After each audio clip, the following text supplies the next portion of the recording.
بسم اللہ الرحمن الرحیم۔ السلام علیکم پیارے دوستو، آج کی اس ویڈیو میں ہم بات کرنے والے ہیں زنا کے حوالے سے کہ زنا یعنی کہ ناجائز تعلقات کی شروعات کب اور کیسے ہوئی، اور قرآن و حدیث میں اس بارے میں کیا بتایا گیا ہے، اور کوئی بھی شخص اس گناہ سے خود کو کیسے بچا سکتا ہے۔ دوستو، آج کل کے دور میں زنا جیسی بدکاری عام ہوتی جا رہی ہے، اور یاد رہے کہ یہ قیامت کی نشانیوں میں سے ایک بڑی نشانی ہے، جس کی نشاندہی ہمارے پیارے رسول حضرت محمد صلی اللہ علیہ وآلہ وسلم نے آج سے 1400 سال پہلے ہی کر دی تھی کہ قیامت کے نزدیک زناکاری عام ہو جائے گی۔ پیارے دوستو، یہ سب کچھ صرف اسی وجہ سے ہو رہا ہے کہ ہم قرآن پاک پر عمل کرنا چھوڑ چکے ہیں اور یہود و نصارہ اور کفار کے طور طریقوں اور ان کی تہذیب کو اپنا چکے ہیں۔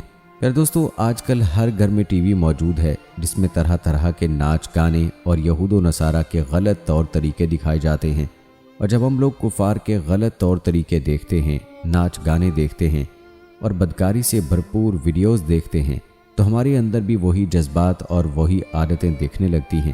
پیارے دوستو، قدیم زمانے میں لڑکیوں کو دوسروں سے اپنی عزت کی حفاظت کا خطرہ ہوا کرتا تھا، لیکن آج اگر دیکھا جائے تو آج کل کا دور اس قدر شرارتوں اور بے راہ رویوں سے بھرپور ہے کہ لڑکیوں کی عزت ان کے سگے بھائیوں اور سگے باپوں سے بھی محفوظ نہیں، اور آج کل سوشل میڈیا پر یہ خبریں بہت عام ہو رہی ہیں۔ پیارے دوستو، ان تمام تر فسادات اور فتنوں کا حل صرف یہی ہے کہ ہم لوگ قرآن و حدیث کی طرف لوٹ آئیں اور اللہ تعالیٰ اور اس کے رسول صلی اللہ علیہ وآلہ وسلم کے بتائے ہوئے طریقے کے مطابق زندگی بسر کریں۔ پیارے دوستو، اس میں کوئی شک نہیں کہ یہ انسان کی فطرت ہوتی ہے کہ وہ جب بھی کسی عورت کو دیکھتا ہے تو اس کے اندر جذبات پیدا ہونے لگتے ہیں اور وہ اس سے اپنی خواہش پوری کرنے کی کوشش کرتا ہے، اور اگر انسان اپنی اس خواہش کو حلال طریقے سے پوری کر لیتا ہے یعنی کہ نکاح کر لیتا ہے تو یہ اس کے لیے باعث ثواب ہے، اور اگر وہ اپنی اس خواہش کو زنا کے ذریعے پوری کرتا ہے یعنی کہ بدکاری کی طرف جاتا ہے تو پھر وہ اللہ تعالیٰ کے عذاب کا مرتکب ہوگا۔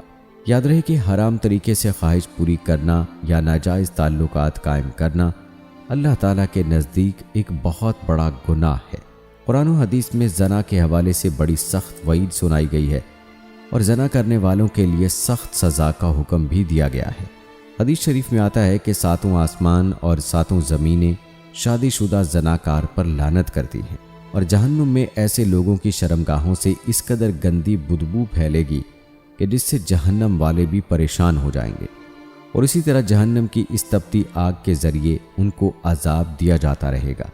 حدیث شریف میں آتا ہے کہ حضرت ابو ہریرہ رضی اللہ تعالی عنہ سے روایت ہے کہ نبی کریم صلی اللہ علیہ وآلہ وسلم نے ارشاد فرمایا، زنا کرنے والا زنا کرتے وقت مومن نہیں رہتا۔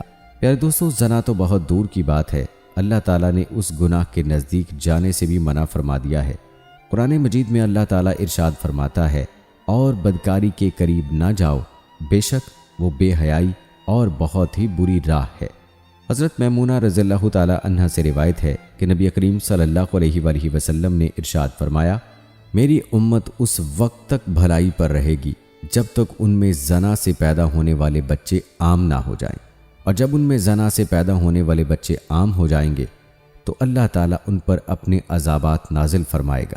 پیارے دوستو، اس سے ہمیں یہ پتہ چلتا ہے کہ مسلم ممالک کے اندر آج کل یہ جو عذابات آ رہی ہیں وہ اس وجہ سے ہیں کہ مسلم ممالک کے اندر بھی اب زناکاری عام سے عام ہوتی چلی جا رہی ہے۔ پیارے دوستو، حضرت ابو ہریرہ رضی اللہ تعالی عنہ سے روایت ہے کہ حضور نبی اکرم صلی اللہ علیہ وآلہ وسلم نے ارشاد فرمایا کہ بے شک عورت ابلیس کے تیروں میں سے ایک تیر ہے، جس نے کسی حسن و جمال والی عورت کو دیکھا اور وہ اسے پسند آ گئی، پھر اس نے اللہ تعالیٰ کی رضا حاصل کرنے کے لیے اپنی نگاہوں کو اس سے پھیر لیا، پھر اس کے نتیجے میں اللہ تعالیٰ اس شخص کو اپنی عبادت کی ایسی لذت عطا فرمائے گا کہ وہ دنیا و آخرت دونوں میں کامیاب ہو جائے گا۔ پیارے دوستو، آئیے اب اس بات کا ذکر کرتے ہیں کہ انسانیت میں زنا کی شروعات کیسے ہوئی۔ دوستو، علامہ ابن جریر اور علامہ ابن حاتم اور بہقی نے ایک کتاب میں ابن عباس رضی اللہ تعالی عنہ کے حوالے سے نقل کیا ہے کہ حضرت ابن عباس رضی اللہ تعالی عنہ نے ارشاد فرمایا کہ نوح علیہ السلام ادریس علیہ السلام کے درمیان 2000 سال کا فاصلہ ہے۔ حضرت آدم علیہ السلام کی اولاد کے 2 گروہ تھے، ان میں سے ایک پہاڑوں میں رہتا تھا اور دوسرا میدانوں میں۔ यार दोस्तों, पहाड़ों पर रहने वाले मर्द खूबसूरत हुआ करते थे जबकि उनकी औरतें बदसूरत होती थीं, और इसी तरह मैदानों में रहने वालों की औरतें खूबसूरत हुआ करती थीं और मर्द बदसूरत हुआ करते थे। एक दिन इब्लीस एक खूबसूरत नौजवान की शक्ल में मैदान में रहने वाले मर्दों में से एक मर्द के पास आया और यहाँ आकर नौकर बनकर उसकी खिदमतें करने लगा।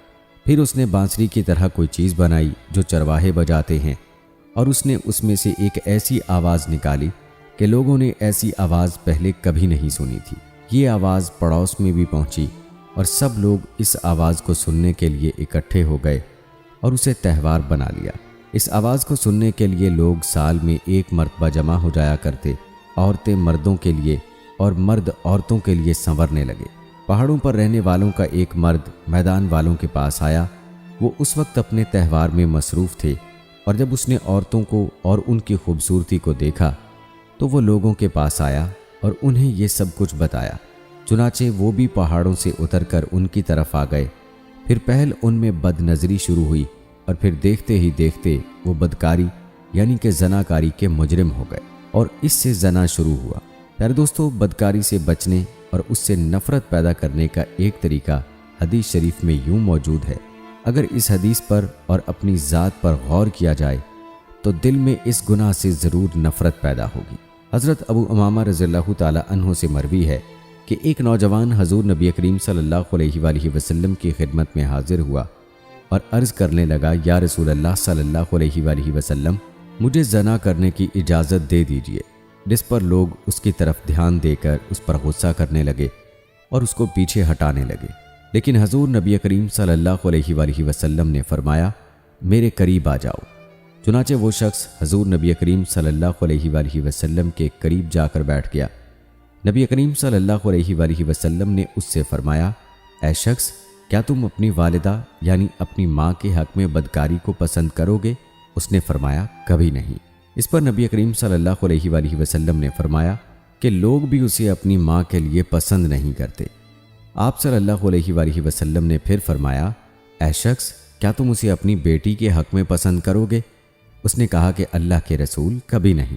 नबी करीम सल्लल्लाहु अलैहि वसल्लम ने इरशाद फरमाया कि लोग भी उसे अपनी बेटी के हक़ में पसंद नहीं करते। हजूर नबी करीम सल्लल्लाहु अलैहि वसल्लम ने उस शख्स से फिर पूछा, क्या तुम इसे अपनी बहन के हक़ में पसंद करोगे? उसने फरमाया, अल्लाह के रसूल, कभी नहीं। इस पर रसूल अल्लाह सल्लल्लाहु अलैहि वसल्लम ने इरशाद फरमाया, लोग भी उसे अपनी बहन के हक़ में पसंद नहीं करते। प्यारे दोस्तों, इसके बाद हजूर नबी करीम सल्लल्लाहु अलैहि वसल्लम ने एक बार फिर उस शख्स से पूछा कि ऐ शख्स, क्या तुम इसे अपनी फूफी के हक़ में पसंद करोगे? उसने फरमाया, अल्लाह के रसूल सल्लल्लाहु अलैहि वसल्लम, कभी नहीं। आप सल्लल्लाहु अलैहि वसल्लम ने इरशाद फरमाया कि लोग भी उसे अपनी फूफी के हक़ में पसंद नहीं करते। हजूर नबी करीम सल्लल्लाहु अलैहि वसल्लम ने इरशाद फरमाया, ऐ शख्स, क्या तुम इसे अपनी खाला के हक़ में पसंद करोगे? उस शख्स ने जवाब दिया कि अल्लाह के रसूल, कभी नहीं। आप सल्लल्लाहु अलैहि वसल्लम ने इरशाद फरमाया, लोग भी उसे अपनी खाला के हक़ में पसंद नहीं करते। फिर आप सल्लल्लाहु अलैहि वसल्लम ने अपना दस्ते मुबारक उस शख्स के जिस्म पर रखा और दुआ की कि ऐ अल्लाह, इसके गुनाहों को माफ़ फरमा और इसके दिल को पाक फरमा दे और इसकी शर्मगाह की हिफाजत करना। रावी कहते हैं कि इसके बाद उस नौजवान ने कभी किसी की तरफ बुरी निगाह से नहीं देखा। प्यारे दोस्तों, हदीस शरीफ में आता है कि मेराज की रात आप सल्लल्लाहु अलैहि वसल्लम को ज़नाकारों को दिया जाने वाला हौलनाक अजाब दिखाया गया कि एक तरफ तंदूर की तरह एक गड्ढा है जिसका मुंह बाहर से बहुत कम फैला हुआ है और अंदर से बहुत ज़्यादा फैला हुआ है, और उसमें बरहना यानी कि बग़ैर कपड़ों के मर्द और औरतें मौजूद हैं। और जब आग उस तंदूर के किनारों के करीब आ जाती है तो वो लोग ऊपर उठाते हैं और बाहर निकलने के करीब हो जाते हैं, और जब आग नीचे हो जाती है तो सब लोग अंदर की तरफ धंस जाते हैं। प्यारे दोस्तों, ज़ना के हवाले से जो कुछ हम आपको बता सकते थे वो हमने आपको बता दिया। अब फैसला आपने करना है कि क्या आपने नफ्स और शैतान की पैरवी करते हुए दुनियावी लज्जत हासिल करनी है और अपने आप को हमेशा हमेशा के लिए जहन्नम का वारिस बनाना है, या फिर अल्लाह ताला और उसके महबूब हज़रत मोहम्मद मुस्तफ़ा सल्लल्लाहु अलैहि वसल्लम की पैरवी करते हुए दुनिया और आखिरत में कामयाबी हासिल करनी है और हमेशा हमेशा के लिए जन्नत की नेमतें हासिल करनी है। आखिर में अल्लाह ताला से दुआ है कि کہ اللہ پاک ہم سب کے گناہوں کو معاف فرمائے اور ہمیں زیادہ سے زیادہ نیک اعمال کرنے کی توفیق دے۔